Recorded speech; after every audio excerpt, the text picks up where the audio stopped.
Share बाजार में निवेश जोखिमों के अधीन है। इस वीडियो में दी गई जानकारी केवल एजुकेशन पर्पस के लिए है। मैं कोई सेबी रजिस्टर्ड एडवाइजर नहीं हूँ।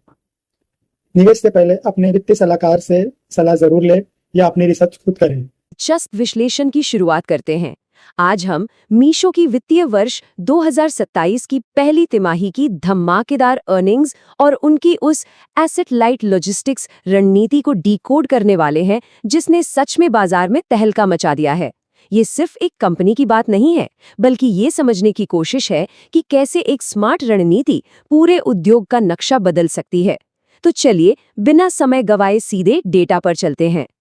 आंकड़े अगर देखें तो वो सच में चौंकाने वाले हैं। 2027 की पहली तिमाही में मीशो के मार्केटप्लेस रेवेन्यू में 48% की भारी भरकम वृद्धि दर्ज की गई है।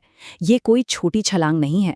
इसके साथ ही उनका घाटा भी तेजी से कम हो रहा है और नेट मर्चेंडाइज वैल्यू यानी NMV में 29% का शानदार उछाल आया है। ये नंबर सीधे तौर पर दिखाते हैं कि टियर 2 और टियर 3 शहरों में किफ़ायती सामानों की मांग किस कदर आसमान छू रही है। अब देखिए, यहाँ एक बहुत ही दिलचस्प व्यापारिक पहेली सामने आती है। जरा सोचिए, कोई ई-कॉमर्स प्लेटफॉर्म इतने कम मार्जिन वाले यानी बिल्कुल सस्ते उत्पादों के सेक्टर में इतनी विस्फोटक वृद्धि कैसे हासिल कर सकता है?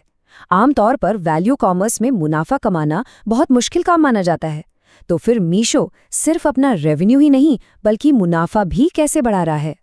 इस असाधारण सफलता की जड़ तक पहुंचने के लिए हमें सबसे पहले वैल्यू कॉमर्स की दुविधा को समझना होगा, जो कि हमारा पहला पॉइंट है।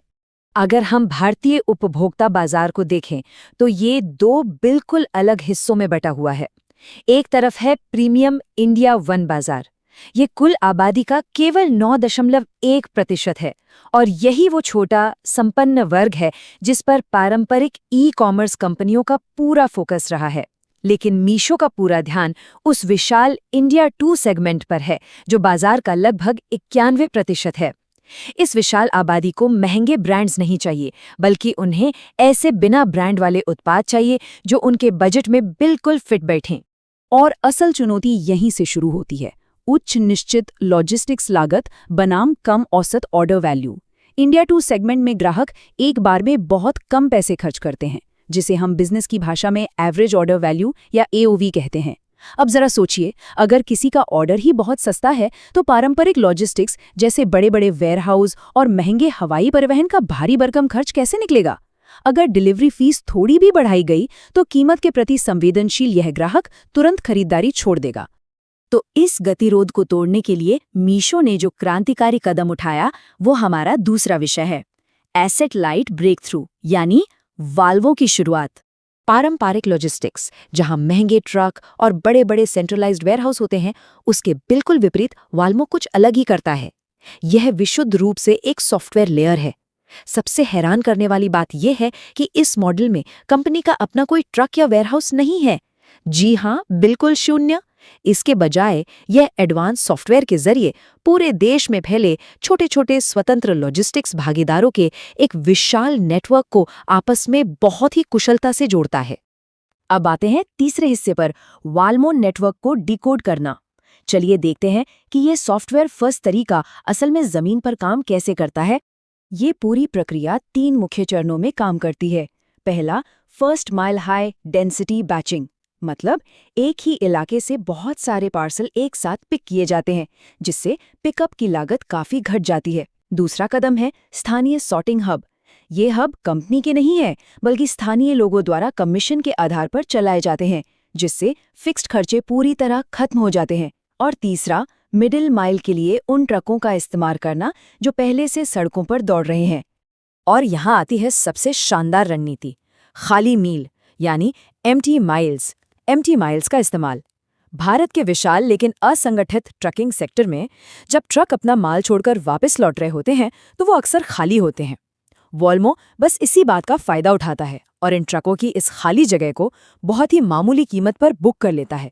ये लागत बचाने का एक ऐसा मास्टर स्ट्रोक है जिसने पूरी लॉजिस्टिक्स इंडस्ट्री को हैरान कर दिया है।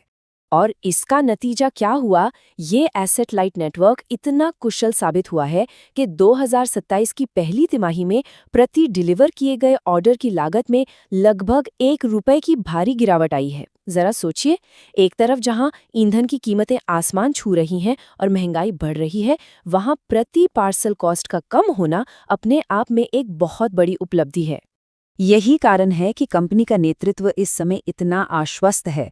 सीईओ विदित आत्रेय का स्पष्ट कहना है कि ईंधन के दाम बढ़ना या न्यूनतम मजदूरी में वृद्धि जैसी चीजें उनके लिए केवल छोटी-मोटी रुकावटें हैं। उन्हें पूरा विश्वास है कि लॉजिस्टिक्स की लागत आगे भी इसी शानदार गति से कम होती रहेगी, क्योंकि उनका ये नेटवर्क ऐसी आर्थिक चुनौतियों को आसानी से सोखने के लिए ही बना है। तो अब जब वॉल्मो नेटवर्क पूरी तरह स्थिर हो चुका है और प्लेटफॉर्म के लगभग 50% वॉल्यूम को संभाल रहा है, तो हमारा चौथा और आखिरी विषय है भविष्य के दाव और एआई। मार्जिन बढ़ने का एक बहुत बड़ा कारण विज्ञापन से आने वाला राजस्व है। अगर डेटा पर नजर डालें तो वर्तमान में ग्रॉस मर्चेंडाइजिंग वैल्यू में योगदान देने वाले लगभग 66% यानी 2/3 से ज्यादा विक्रेता मीशो पर अपने उत्पादों के विज्ञापन के लिए सक्रिय रूप से पैसे दे रहे हैं। किसी भी ई-कॉमर्स प्लेटफॉर्म के लिए विक्रेताओं का इस तरह से भरोसा जताना एक बेहद मजबूत संकेत होता है।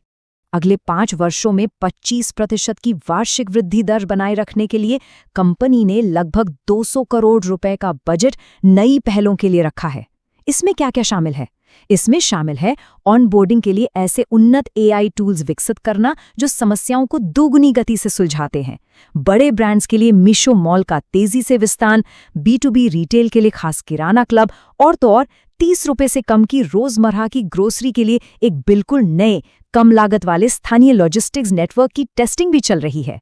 तो इस पूरे विश्लेषण से हमें क्या समझ आता है?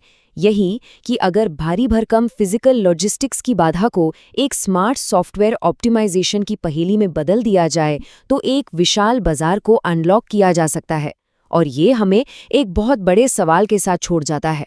यदि सॉफ्टवेयर इस तरह से फिजिकल डिलीवरी की पहेली को सुलझा सकता है, तो भारी निवेश पर चलने वाला अगला कौन सा उद्योग है जो इस एसेट लाइट तकनीक द्वारा पूरी तरह से बदल दिए जाने के लिए तैयार है? इस पर जरूर विचार कीजिएगा।